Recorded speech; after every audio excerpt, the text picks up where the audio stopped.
what's up everyone, and welcome to my top 20 best films of 2013.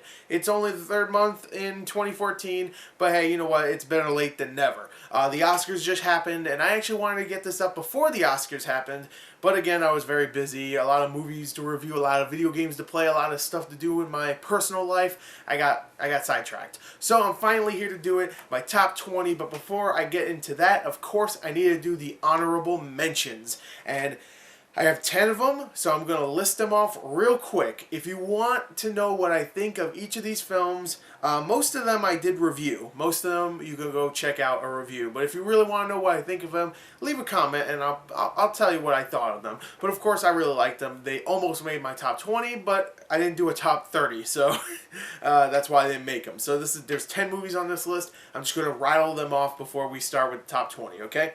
All Is Lost, Anchorman 2, Oblivion, The Conjuring, The Wolverine, Elysium, Secret Life of Walter Mitty, Riddick, American Hustle, which I'm going to get a lot of bad comments about that, and Prisoners, which I also might get some bad comments about. But American Hustle, the reason why is because I thought about it more, and I think it's a pretty overrated film. And also the top 20 has movies I absolutely love, and I really like American Hustle. I would even say I love it, but I don't love it as much as some people do. So there you go, American Hustle. And Prisoners. Prisoners is a film I really love too, but just the top 20 just kind of engulfed that. Prisoners actually almost made my top 20, but I had to put other films in there that I actually liked a little bit more. And I know a lot of people are going to complain about those movies. They're going to say they're stupid compared to something like Prisoners. But hey, I love Prisoners, don't get me wrong. It's a great film, just like American Hustle, and just like everything else on this list. So I hope you enjoyed the honorable mentions. If you want to know more, here you go. I'll show you the card that I was using. Couldn't really fit a lot of the names, so I put like American Hus and Walter Mitty, and I tried to spell Elysium, but somehow the U got screwed up. Whatever. Anyway, there you go. There's my honorable mentions. Let's get into my top 20 with, of course, my number 20. Lone Survivor is my number 20, and it's actually funny because this is one of the last films to come out in 2013, so hey, perfect way to start off the list. And of course this movie came out wide in January, but it did come out limited in December, so it does kind of count. So, Lone Survivor is a great film about courage, hope, friendship. It has some of the best action scenes, best filmed action scenes of 2013. It has great performances from all the leads: Mark Wahlberg, Taylor Kitsch, which is very surprising, Ben Foster, Speed Racer Kill, Emil Hirsch.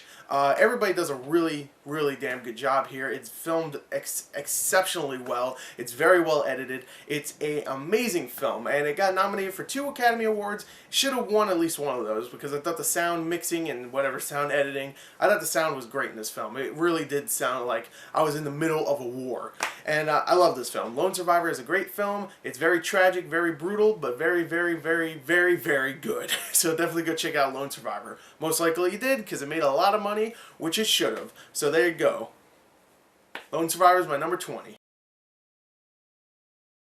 The Hunger Games: Catching Fire is my number 19, which is very surprising considering I liked The Hunger Games. When I first reviewed it, I gave it a really high score and I said I loved it.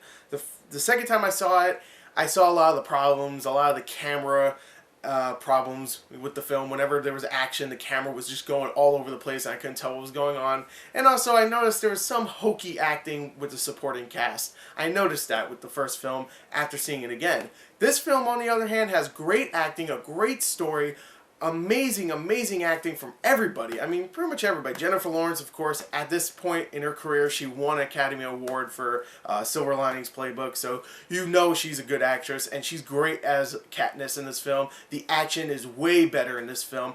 There's actually a lot of really dramatic, very emotional points in the film, and of course they introduced some new characters that are actually really likable, like Finnick O'Hare, I think that's his name. He's a badass. Ooh, that guy's awesome. So I cannot wait to see, what's it called, Mockingjay Part 1, which is coming out most likely later this year. So I'm excited for The Hunger Games Part 3. This movie was actually really damn good, and I am excited. It's pretty much the Empire Strikes Back of the series. I mean, it ends on a pretty down note. So there you go. My number 19 is The Hunger Games: Catching Fire.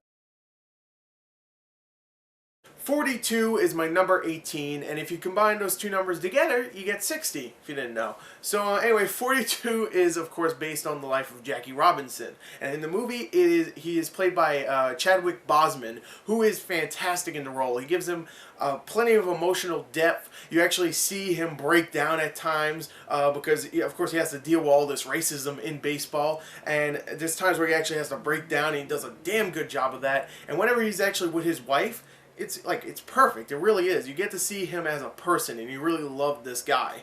And of course, Harrison Ford's in it, and he's awesome in this movie. I think he's great. The rest of the cast does a damn good job. It's very emotional, very heavy in its subject matter. There's a lot of racism in this film. Not as much as say a 12 Years a Slave, but still, 42 does a damn good job of making this guy just seem like a true American hero, who I mean, he is an American hero. So there you go, Jackie Robinson, 42, the Jackie Robinson story, sorry I screwed it up, is my number 18 best film of 2013. Mud is my number 17, which is a Matthew McConaughey film. He has plenty of really good ones to choose from nowadays, which is very surprising considering 5 years ago you would never say that about Matthew McConaughey, but now he's a guy that you want in your film, and Mud is a fantastic example of that. He is great as the title character Mud, who is this homeless guy who lives on this island. Two kids find him on this island, kind of befriend him, and he's just a mysterious guy in this film, and he is fantastic in the role. And it's a great thriller mystery film that doesn't have to be an R-rated film. I know this sounds a little weird. I never reviewed this film, but this would have been my biggest positive. I've seen so many movies like this that are thrillers that have to be rated R so people can curse up a storm and stuff. This film doesn't need to do that. It's PG-13, but it still feels very mature because it doesn't need to go and, have a lot of cuss words or a lot of nudity or something like that. You don't need that. All you need is a very mature script, a very mature story, and great acting, and you'll have a great thriller like Mud. Mud was a great one, and I love Matthew McConaughey in the role, and the kids, the two actors that play the kids, great kid actors. I would love to see them in more movies, which most likely we will. Oh, also Reese Witherspoon was pretty good too. So there you go. Mud was a great film about a bunch of country people. Matthew McConaughey plays those very well, obviously. So there you go. Matthew McConaughey's Mud is my number 17 favorite film of 2013.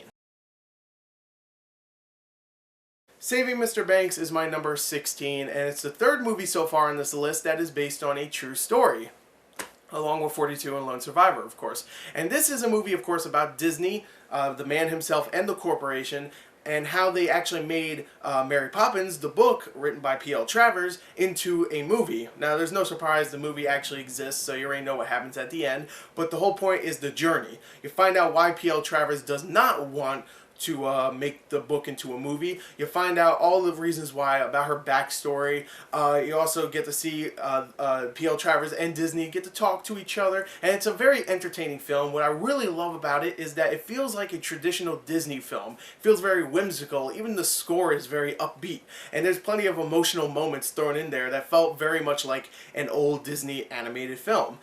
That's what I really love. It's a live-action film that feels like it's a animated Disney film, and that just really worked for the film. And the acting is great from everybody. Emma Thompson, Tom Hanks. Tom Hanks plays Disney, of course. Emma Thompson plays P.L. Travers. And who I really thought was very surprising in the role was Colin Farrell, who plays P.L. Travers' father in the film, who I think was really good in the role. There's a lot of emotional moments in the film, a lot of very entertaining sequences. I really like this film. So Saving Mr. Banks is my number 16.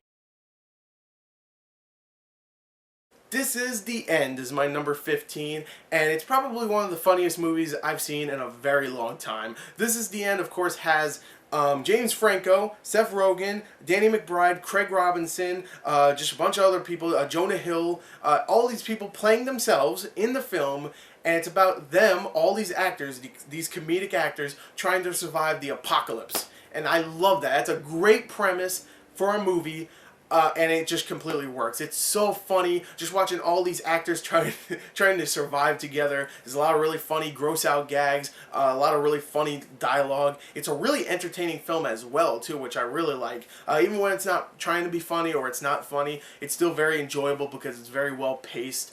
There's actually some pretty good special effects in the film too, which is surprising considering it's a pretty low budget film about a bunch of comedic actors just making fun of each other pretty much, and I love it. I really thought this was a very funny film. This Is the End is a movie I could watch anytime it's on, and I'll be happy because I enjoyed it so much. And also the ending, Backstreet's back. All right, you saw a movie, you get it.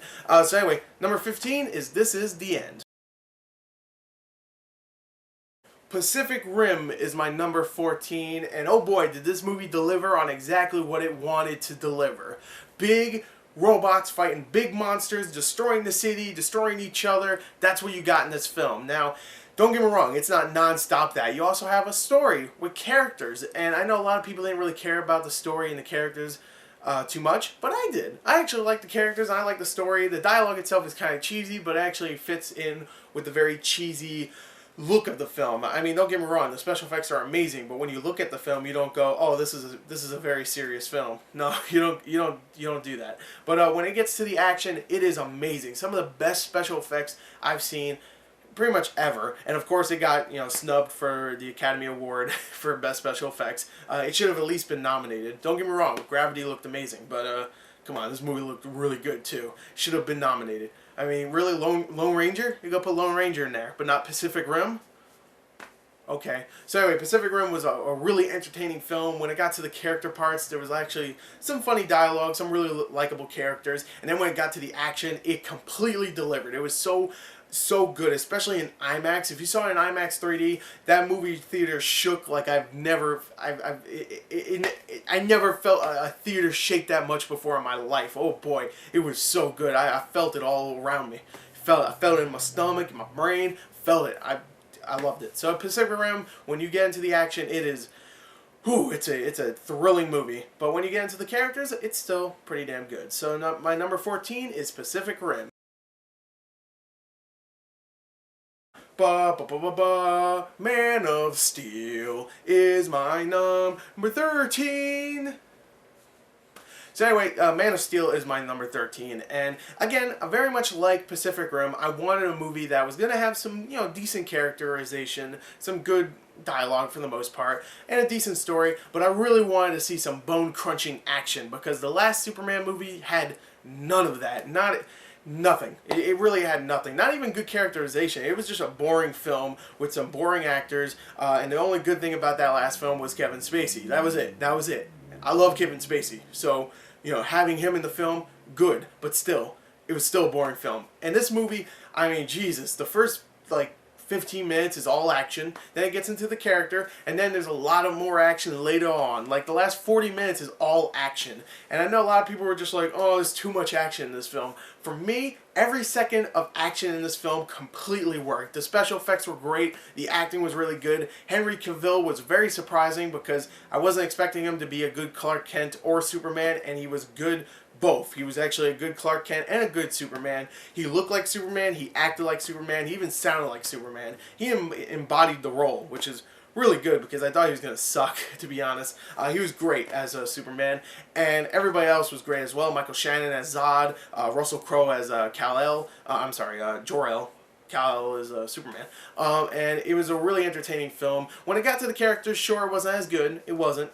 It was just like Pacific Rim in a way. But when it got to the action, oh boy. I don't care if he killed millions of people at the end. I don't care. It was fun. I don't care. I really don't care. I know that's a big complaint for people. But hey, you know what? I don't care. I really don't. It wasn't trying to be a completely serious film, so I don't care. So there you go. Man of Steel was a lot of fun. Really good freaking movie. I don't care what anybody says. And it was my number 13. I'm the captain now. I'm the captain now. Yeah, you know what movie I'm talking about? Captain Phillips. I love this film. Now, I know it seems a little bit low on the list, number 12. I mean, it's just a little bit better than Man of Steel. Come on, Gore, are you kidding me? I love Captain Phillips, I really did, but there is a couple moments where it does get slow, especially when they're on that submarine thing towards the end. There's parts here and there where I think the dialogue is kind of repetitive and it's a little slow. But besides that, everything else before that and after it is amazing in this film. And if that part was really good and it was like just as amazing as the first part and the third part, then I would actually put this like in my top 3. But because that part got slow, I had to bump it off into number 12. But still, this is a great film with great acting, very tense, really good acting from both Tom Hanks and the lead guy who plays the lead pirate. I can't remember his name. It's like Bak Membata or something like that. But he's really great in this, which very surprising considering he's like, this is like his first acting role, I think. And of course, Tom Hanks, not surprising that he's great. But there's a whole scene towards the end where I was just like, give this man another Academy Award because, oh my God, one of the most emotional scenes in any film ever, in my opinion, is towards the end. The last 5 minutes of this film, oh God, he sells it. He does completely. And Captain Phillips, I loved completely. And again, another movie based on a true story. So there you go. Captain Phillips is my number 12. The Hobbit, The Desolation of Smaug is my number 11. It's a reference to the first film, the first Hobbit. They sing like that. So anyway, The Desolation of Smaug is my number 11, and I love this film. It is the perfect popcorn film. It has great special effects, amazing special effects, especially with Smaug. Really awesome action, great set pieces, really funny dialogue, and really well-written dialogue for the most part. Really likable characters, which is surprising considering there's so many of them. I mean, hell, there's like 13, 14 dwarves, and you get to know each one of them pretty well enough, you know. I mean, there's 13, 14 of them. You can't know them, you know, each one of their backstories too much, but you know who each one are. Like, they all have like at least one characteristic that you can be like, oh, that one's the fat stupid one, or that one is the one that likes to flip around or something. That's the archer guy. So at least you get to know who they are. Kinda. I mean, there's a lot of characters, so whatever. Anyway, the characters are really likable. Of course, Bilbo Baggins just becomes more and more of an interesting character because, of course, he has the one ring now. He has the ring, so he's going crazy pretty much. And I really like what they're doing with that. And I also love the action. I think I already said that, but oh boy, the action in this movie is so fun. The camera work is great. The energetic feeling that you get from watching the action. There's a whole scene where they're going down a river. And it's so fun. I mean, they're just in barrels, and there's a bunch of wood elves and a bunch of goblins trying to kill the dwarves that are in the barrels, but the wood elves are just like, shoo, shoo, shoo, and it's so good. It's so well done, so much fun. The special effects are great. I love this film. The Desolation of Smaug, I cannot wait until the third movie. Of course, this movie cuts it off right before we get some answers to stuff, but I'm so excited. So there you go. Desolation of Smaug is my number 11. And there you go. There is my first part of my top 20 best movies of 2013. I hope you enjoyed it. Of course, look forward to number 10 to number 1 coming very soon. I hope you enjoyed it. Thank you, and of course, goodbye.